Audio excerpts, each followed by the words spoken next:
There are bad ideas, and then there's given two of the most stubborn people in Boruto a power that literally lets them peek into the future and gain insight into future events. That's like handing someone a nuke that's trying to kill a spider, because technically the spider's gone, along with the house, the neighborhood, and the next 3 zip codes over.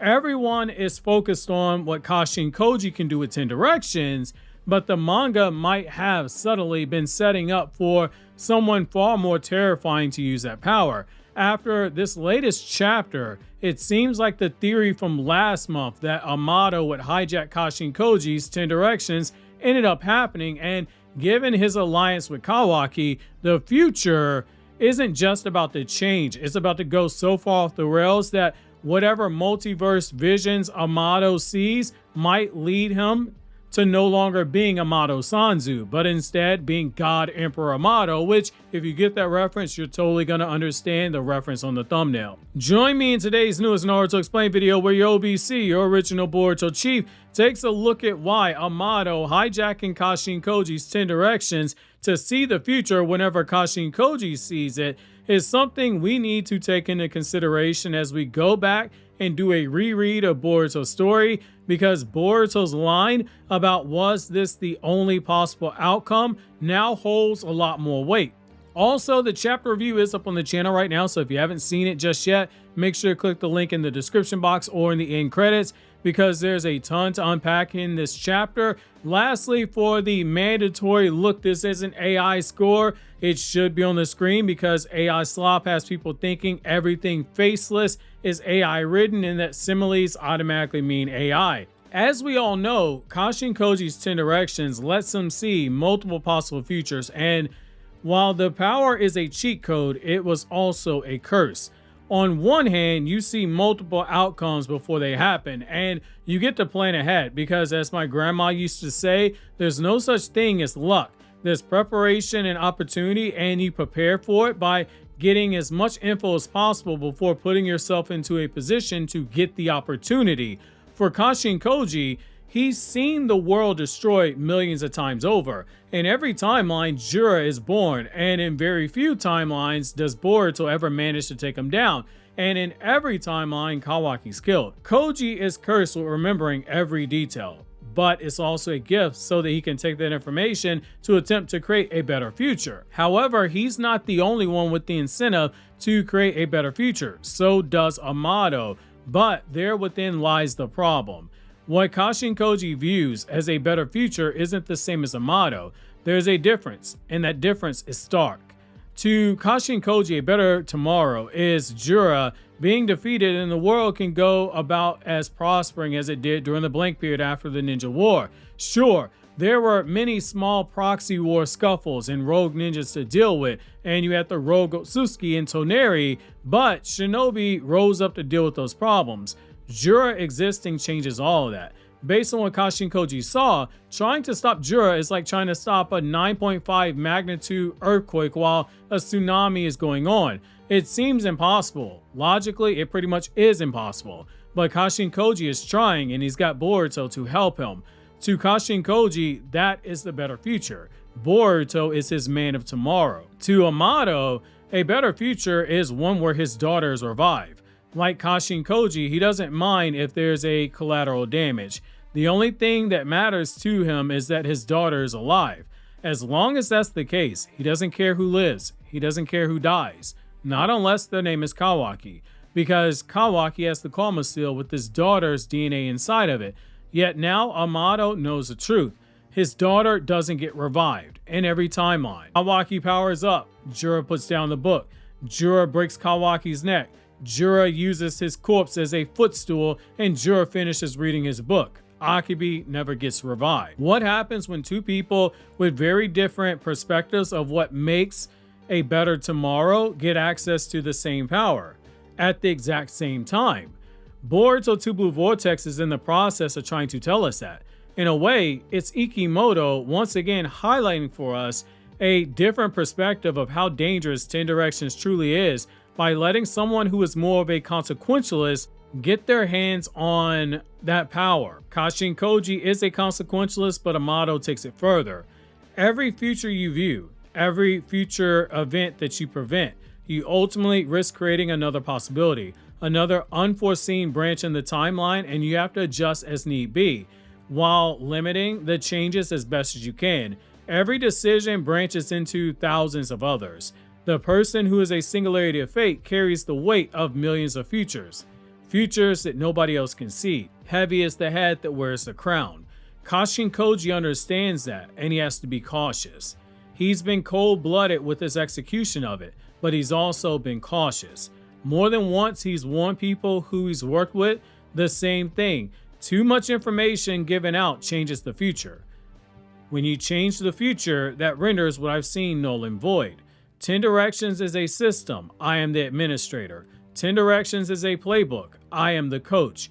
I give the orders, you follow. Does Kashin Koji allow for some wiggle room of free will? Yes, limited, but he does. However, all that is factored in. Notice how he rarely tells Boruto everything he sees.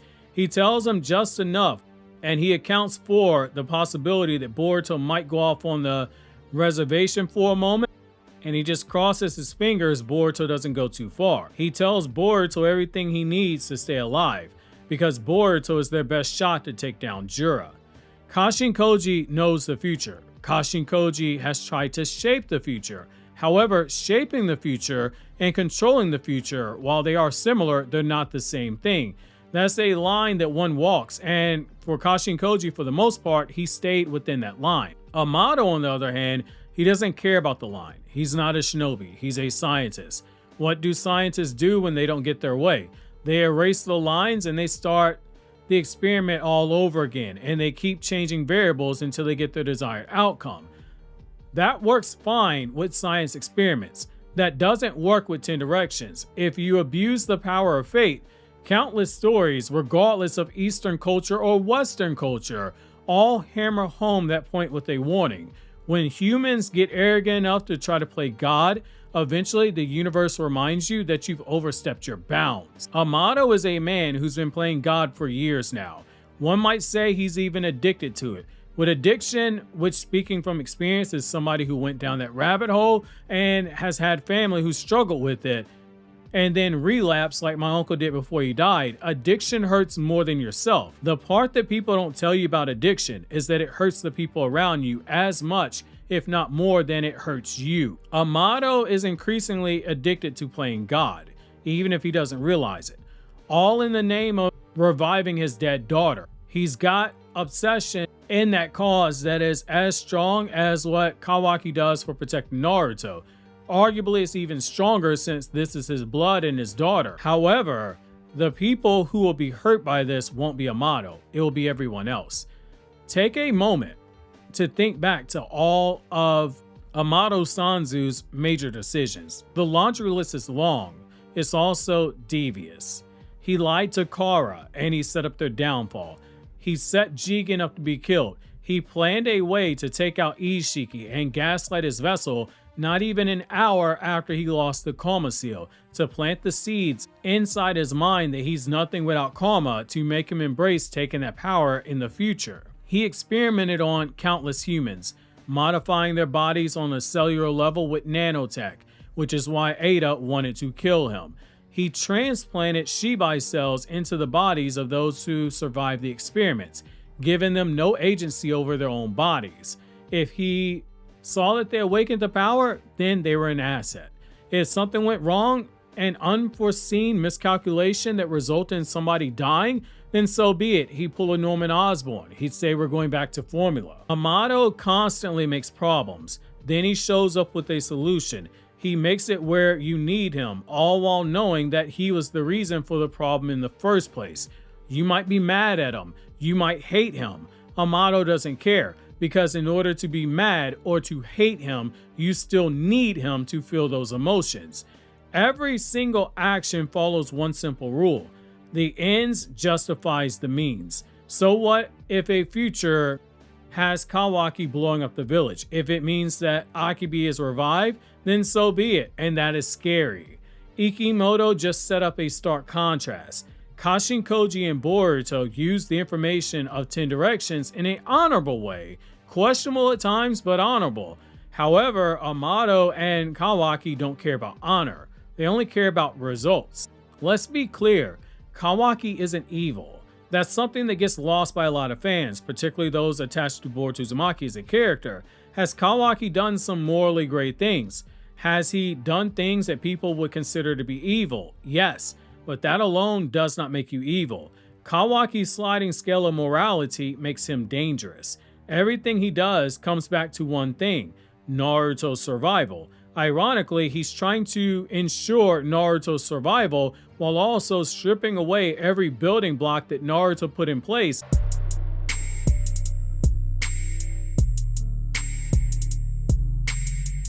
Kawaki doesn't care who he tramples on. He's proved as much when he sealed Naruto and Hinata away against their will. He told Naruto when it was all over, he could feel free to kill him if he wants to. But that was somebody who already had their mind made up. I'm gonna do a lot of bad things. People will hate me for it, but in the end, it'll be worth it. As long as he creates a world that is safe enough for Naruto to live in without fear, then the mission is a success. That should sound familiar. It's exactly the mindset that Amado has towards his daughter's revival. Replace Naruto with Akibi for a moment. Let's do an exercise. Sealing Naruto equals reviving Akibi. Replacing the fact that Kawaki accidentally caused omnipotence, but made the conscious decision to take advantage of it by framing Boruto for Naruto's murder. Replace that with Amado realizing Ishiki was going to destroy the world and realizing you need to modify humans against their will to take down Jigen and then Ishiki when he revives. The circumstances are different. The underlying logic is eerily similar. Now, with Amado seemingly having access to 10 directions, everyone reading the story should be nervous. The beginning of the end of the age of the Shinobi, it is quietly approaching, spearheaded by a mad scientist and his Naruto-obsessed cyborg. The worst thing that Kashin Koji could have done was tell Amado Kawaki dies in every timeline that he fights Jura. Amado was already desperate, but he was also cautious. He still had hope. When you take hope away, something happens. Man either falls deeper into despair and they give up, or he rebels against the obstacle out of anger. Amado is the latter, so too is Kawaki. Kawaki's just more destructive with it.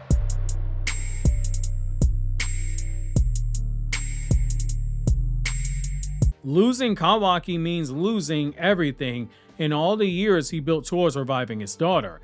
He said it himself, Kawaki was his last option. He views himself as finally being close. Koji's words snatched all that away and potentially created the worst version of Amado, and the worst version of Kawaki is an extension of that. Amado already understands Kashin Koji's power better than Kashin Koji did. Koji lived with that power for 3 years. In 30 seconds, Amado heard the power, was able to piece together the strengths and the weaknesses, and he came up with this plan to make that power his own. Amado getting his hands on the unconscious Kashin Koji, that was not luck. It was like my grandmother said, preparation and gathering information so that you can make the most of the opportunity when it arises, which that's what Amado did. Each update that Kashin Koji gets, we now have a reason to believe Amado sees it on his glasses as well. What happens when Amado and Kashin Koji see the exact same futures at the same time but make different calculus on how to proceed? Amado, if given a chance, will exploit every future to revive his daughter, and once she's revived, he'll deal with the problems that come afterwards. That was the whole point in making Kashin Koji's window between updates shortened significantly. It's not a matter of if Amado uses Kawaki to break the future. It's a certainty. He's planning to do it. Things that can be broken can be repaired. Look at it from the lens of a scientist. That is how Amado views things. Whatever damage he causes, Amado is arrogant enough to think he can fix it later with 10 directions after he gets a desired outcome.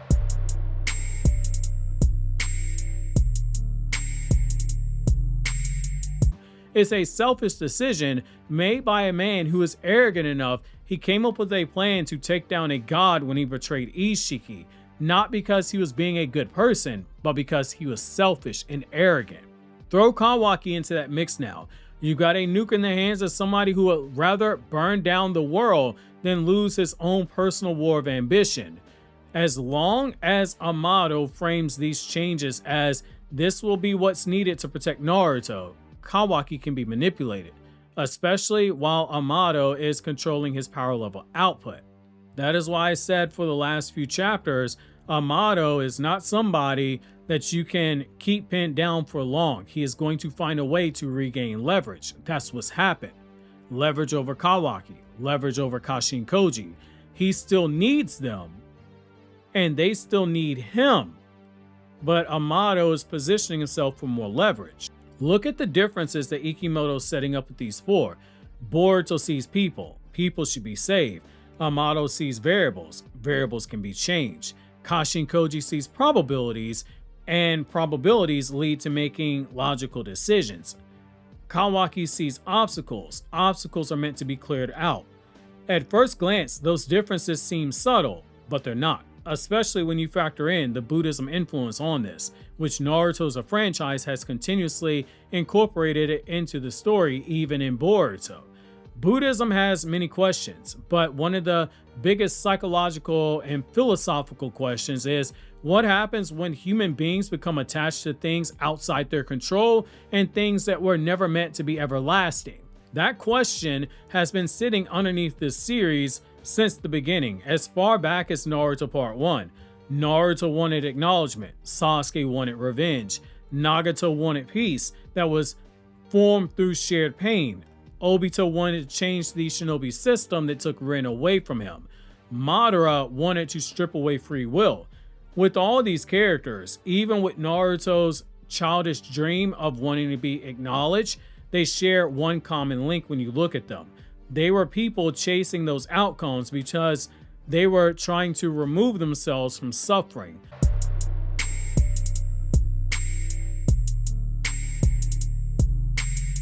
Suffering doesn't just have to be physical. That's a surface level way of looking at it. Suffering can be emotional suffering that is done via loss or through isolation. That's why I continuously say Naruto is a story about the cycle of samsara. It is why all of the core powers in the series can be traced back to that very cycle, even down to the designs of Naruto and Sasuke that you got on the cover page when they got their 6 past power-ups in the manga. Buddhism teaches that suffering comes from attachment. A power like 10 Directions is attachment. In particular, it is an attachment to control. You see the future, you try to change the future. You're going against nature itself, which lends itself to the suffering that we've been seeing in Two Blue Vortex. The only question left is, will any of these characters escape the cycle of suffering, or will they stay trapped inside of it? Boruto represents the path towards escaping that cycle, because out of all 4 of them, he's the one who has refused to surrender his humanity for the sake of creating a better future. His humanity, for reference, is not control over his body. If you're thinking about that Momoshiki deal, that's not what I mean. You have to go further beneath the surface here. His humanity is found in the thousands of tiny decisions he makes, like choosing to save someone like Kobu instead of letting them die, or provide encouragement to someone like Sarada who he knows is about to suffer. The age of Shinobi might be coming to a close, and ironically, it might be the clone of Jiraiya, one of the greatest Shinobi who accidentally brought about the speed run of that outcome. Even more ironic, it won't be a Shinobi bringing about that era's closing ending. It'll be 2 men of science, one who creates and one who is a boy that was created. Suddenly, the future stops being something that humanity walks towards in this Boruto era. It becomes something manufactured, which that in turn raises the stakes for the Boruto versus Kawaki battle. The winner will decide the future. Obviously, if you enjoyed this video, consider subscribing. Click here on the left, check out the chapter review, or click here on the right to check out this video that YouTube says you would definitely enjoy watching.